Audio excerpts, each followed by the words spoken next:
former city manager to describe his position. As the city's council, City Council's action on September 9, 2016 of stripping him of his position, his powers, and his privileges, and placing him on paid administrative leave, an employment status which does not exist, was in reality a termination in every sense of the word. I'm not appearing here before the council to argue Mr. Redmond Jones's case tonight. As the council knows, and the general public will soon know, we have filed a lawsuit already on behalf of Mr. Redmond Jones against the city for wrongful termination and for retaliating against him as a whistleblower. That case will be argued in a court of law in Lake County.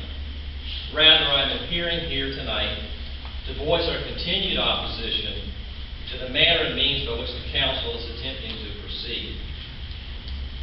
This proceeding profoundly lacks basic elements of due process. First, the city has yet to put Mr. Jones on notice until tonight of exactly what charges he is facing, as prescribed in Section 5 of his employment agreement. As you'll recall, I cautioned the council last meeting about the lack of fundamental fairness which comes from at least telling the accused that of which he's being accused. Even tonight, the reference to Point of order, Mr. Mayor, this has nothing to do with the termination. Ms. Burke, if you could please restrict your comments to the agenda item at this particular time. I believe I'm fully within my right to express Mr. Jones' position. You can continue, sir, but please restrict it to the fact of why you feel you should retain or be terminated.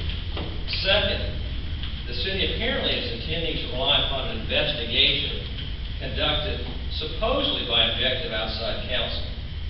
But the investigation could hardly be considered objective. And before you wrap yourselves too tightly in that report, let me point out the following. Number one, it is a one-sided report and it is simply wrong. For example, the drives. Nowhere is it mentioned the drives belong to Mr. Jones. And Mr. Jones provided the contents of the drives to the city. And if the city had sufficient evidence originally to set this hearing, why did it later order an investigation? Of what? And who decided the scope of the investigation? And how could the investigation be considered fair or impartial when the interrogator refused to disclose the full scope of the investigation before attempting to interrogate my client? The motives behind this proceeding are as suspect as the due process it lacks. Several of you have been very candid, even brazen, about your desire to get rid of Mr. Jones, describing it as a foregone conclusion. Even worse, some of you talk as if you're witnesses to the proceeding, which raises an irresolvable conflict of interest, how you could sit as the jury and the witness over Mr. Jones. And with all due respect to the members of the council, at this juncture, the council would be well served to stand down and let the judicial process run its course. Mr. Redmond Jones deserves that. Excuse me again, Mr. Clerk. Whose cell phone is this? Yeah, man, I can't get it.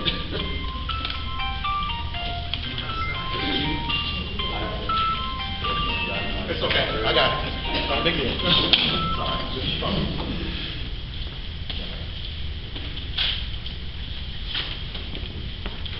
Quick reminder, anybody else that hasn't turned them on, please turn them on.